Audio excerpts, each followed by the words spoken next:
اللہ کا دین جو ہم تک پہنچا ہے وہ صرف چند رسومات کی بنیاد پر نہیں بلکہ اس میں کسی کا خون جگر ہے، اس میں کسی کی شبانہ روز محنتیں ہیں۔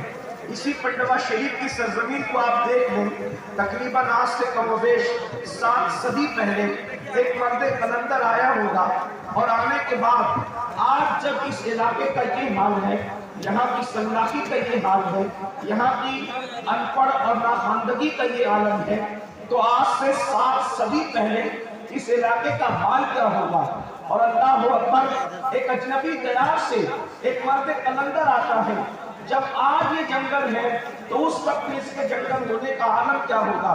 لیکن اللہ والوں نے رات و دن محنت کر کے اپنے علاقے کو چھوڑ کر، اپنے رشتہ داروں کو چھوڑ کر، اپنے خطے کو چھوڑ کر، اپنے قبیلے کو چھوڑ کر، اپنا سب کچھ چھوڑ کر وہ یہاں آئے اور اللہ کے دین کی آبیاری کی، اور کفرستان میں انہوں نے اسلام کا علم لہرایا۔ ہماری کتنی عظیم ذمہ داری ہے کہ ان اللہ والوں کے نقوش پاک کو اپنے لیے حفظ جان بنائے۔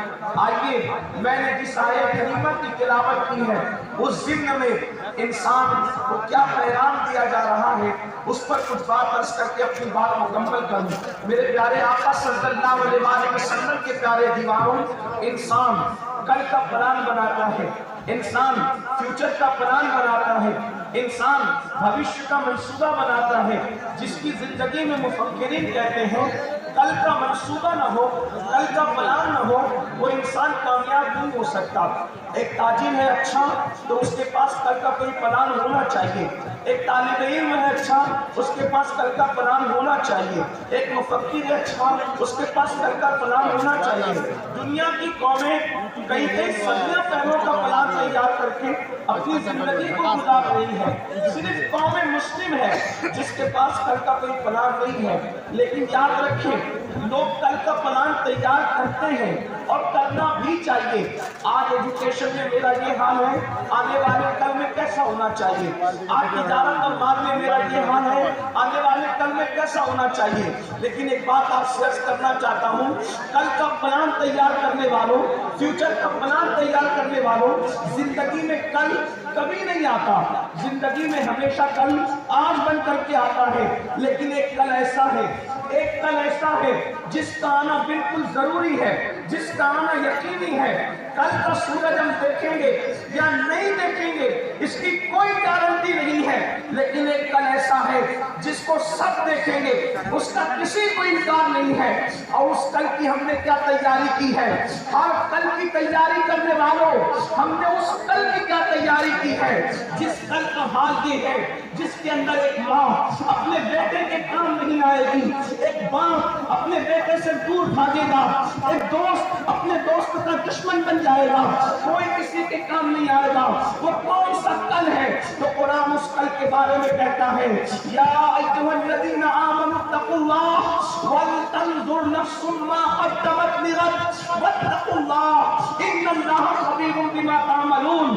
کہ اے ایمان والو، اللہ سے ڈرو اور کل کے لیے کیا روانہ کر رہے ہو، کل کے لیے کیا بھیج رہے ہو، اس سلسلے میں غور کرو۔ اپنی جان کے لیے، اپنے نفس کے لیے تم نے کل کے لیے کیا عمل کیا، کیا روانہ کیا، اس سلسلے میں غور کرو۔ وہ کون سا کل ہے جس کی تیاری کا حکم قرآن دے رہا ہے؟ وہ کون سا کل ہے جس کے لیے اپنے نفس کی تیاری کے لیے قرآن ہمیں دعوت فکر دے رہا ہے؟ ہاں، وہ وہی کل ہے جس کو میدان محشر کہتے ہیں، جس کو یوم حساب کہتے ہیں۔ میرے آقا علیہ السلام کے پیارے دیوانوں، اپنے کمروں کی اے سی میں آخرت کو بھولنے والوں، براحتوں کے اندر آخرت کو بھولنے والوں، کھانے پینے میں آخرت کو بھولنے والوں، زندگی کی رنگینیوں میں آخرت کو بھولنے والوں، مجھے بتاؤ اس کل کے لیے ہم نے کیا تیاری کی ہے جس کے لیے قرآن کہہ رہا ہے کہ تم نے کل کے لیے اپنے نفس کے لیے کیا روانہ کیا؟ اللہ اکبر۔ بڑی معذرت کے ساتھ، آج تو بڑے جھڑنے کے ساتھ ہم کہتے ہیں، ارے مولانا چھوڑو، قیامت میں جو ہوگا دیکھا جائے گا، جو ہوگا دیکھا جائے گا۔ یاد رکھنا، مسجدوں کو ویران کر کے یہ کہنے والوں کہ جو ہوگا دیکھا جائے گا، مسجدوں کو ویران کر کے کہنے والوں جو ہوگا دیکھا جائے گا، داڑیاں مڈا کر رسول اللہ کی سنت کو گٹروں میں ڈال کر کے یہ کہنے والوں کہ جو ہوگا دیکھا جائے گا، کانوں میں ایئر فون لگا کر کے گانے